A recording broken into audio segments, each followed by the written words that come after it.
Everybody avoided Stan Smith's forehand if at all possible. It was one of those shots that should have been registered with the FBI as a deadly weapon. When Stan hit a forehand, you could feel the pace on the ball with your racket strings. But he could smoothly slice it down the line for an approach shot, too. He built his game around the big forehand, and it won him a lot of matches. The forehand is the first stroke that most of us learn, simply because it's more natural to swing the racket from the dominant side. But a lot can go wrong if you don't learn it right. Let me show you how I hit my forehand.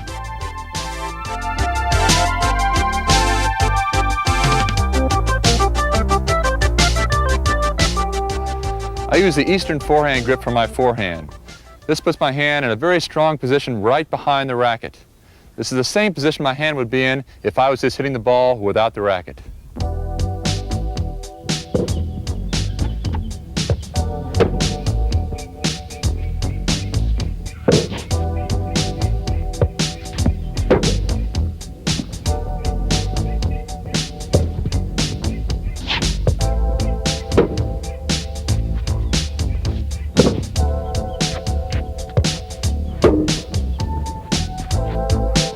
I start the racket back the moment I see the ball is coming to the forehand side. I try to watch the ball come off the opponent's racket strings in order to pick up its flight as soon as possible.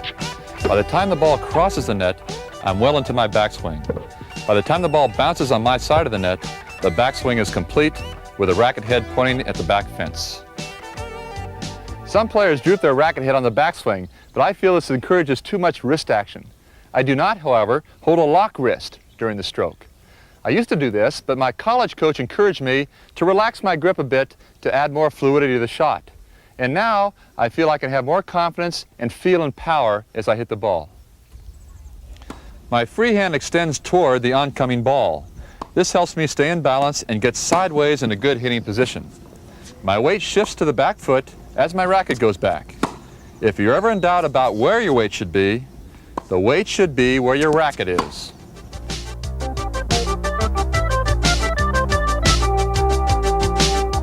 I step towards the ball so my weight transfers into the shot. That will give you that heavy ball that'll knock the racket out of your opponent's hand. But don't plant that front foot too soon or you'll be forced to swing off balance. Remember to keep that back foot on the ground throughout the swing. I make contact with the ball in front of my front foot with my arm fully extended in the handshaking position. I like to hit all my forehands at about waist level. That's my strike zone. So when the ball is low, I bend my knees to bring my strike zone down. That way I can always execute that basic stroke and the ball won't go into the net. As I hit the ball, the racket is traveling on a low to high path. This will give the shot just the right amount of that good top spin. Many players make the mistake of starting with their elbow out and they swing outside in with their arm and racket going across their body.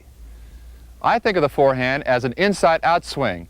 The elbow starts at the rib cage and it extends out as the arm and racket go towards the target.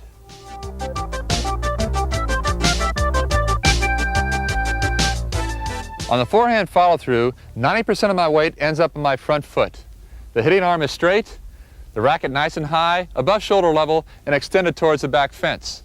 I make sure that I keep my racket on that target line for as long as possible.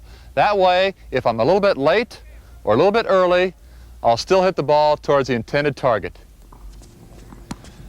Some players develop faulty strokes by rushing through their finish.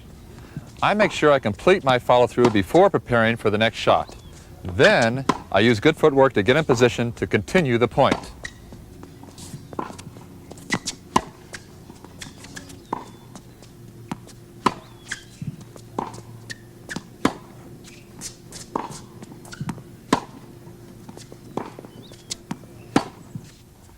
So that's the basic forehand. But my partner was hitting the ball right to me. In a match situation, he won't do that, and neither will yours. So let's look at the job of hitting the forehand in a match situation.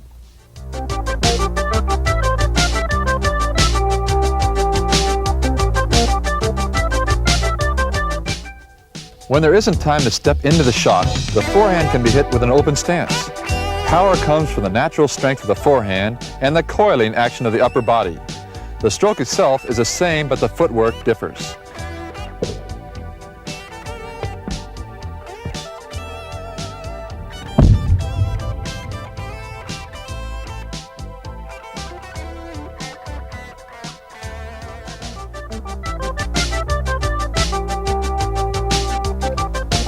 Those low balls.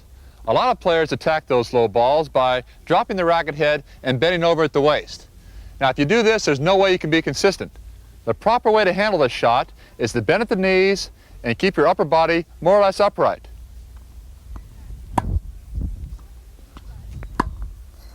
If you do this, you'll be a lot more consistent on those tough low balls.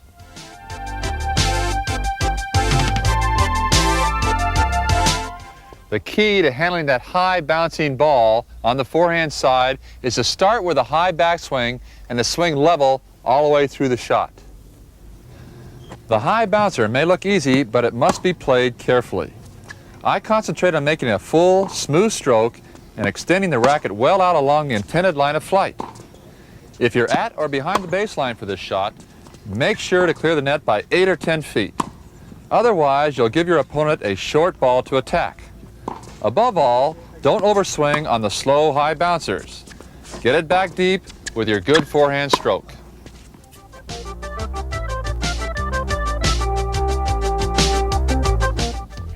On balls hit directly to you or slightly to your backhand side, it's possible to literally run around the shot and take it on your forehand.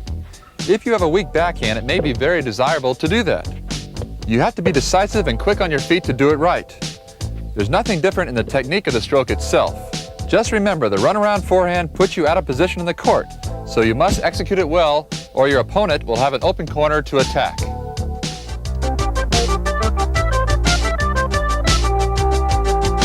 With the extreme topspin forehand, you want to make sure that the back of your backswing is very low. You can brush the ball in almost a vertical fashion and finish extremely high. This low to high motion should lift the ball over the net by a good 7 feet. It can be risky if it's hit too short because opponents can come in and attack it. Executed properly, the heavy topspin forehand can produce great passing shots. And it can be used to pin an opponent to the baseline all day long.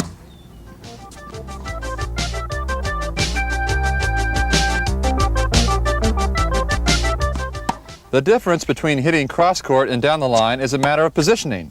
To hit down the line, I try to set my body parallel to the target line. To hit cross-court, my feet and shoulders are more open.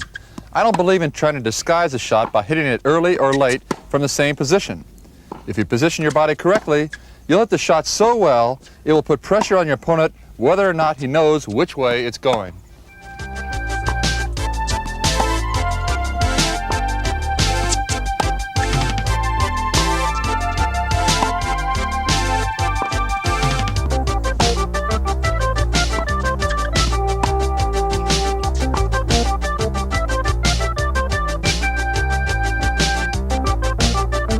The drop shot is not a very high percentage shot, but if you're in perfect position and you hit it well, it can be gratifying and rewarding.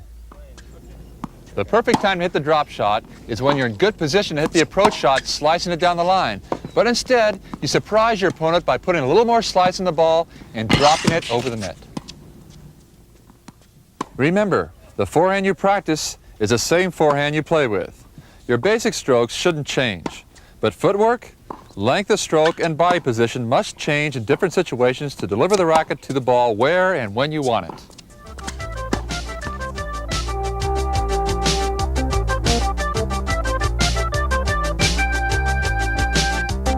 If you're having trouble on your forehand, it may be that your swing is too long. For most people, that seems to be the syndrome. You only need that racket to stay in front of your body. You don't need to let it go behind your body in this manner. Well, how do you make the correction? Go against a fence.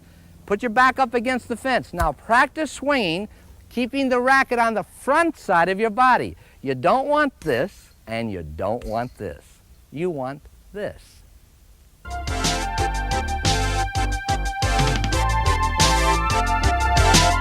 Let's take a close look at Stan Smith's smooth forehand. Look at the loop. He starts high. He lets the racket fall low. That helps give him a lot of power. At the impact point, his racket is vertical, and then he goes out straight towards the intended target. Now look at his follow-through. We're going to take a closer look at that because right after this, he breaks the elbow, and I want to tell you what that's all about. Nice follow-through straight out. Now he lets the elbow break right here, and that takes the pressure off of that arm. But sometimes it happens fast, and people try to go straight there. they don't see the racket go out towards the intended target. That's good looking. Watch from the top angle. You'll see how Stan steps out into the ball and hits the ball even with his front foot. That's what we mean when we say hit the ball off the front foot. Watch how far the racket goes out towards the intended target before he cuts across his body.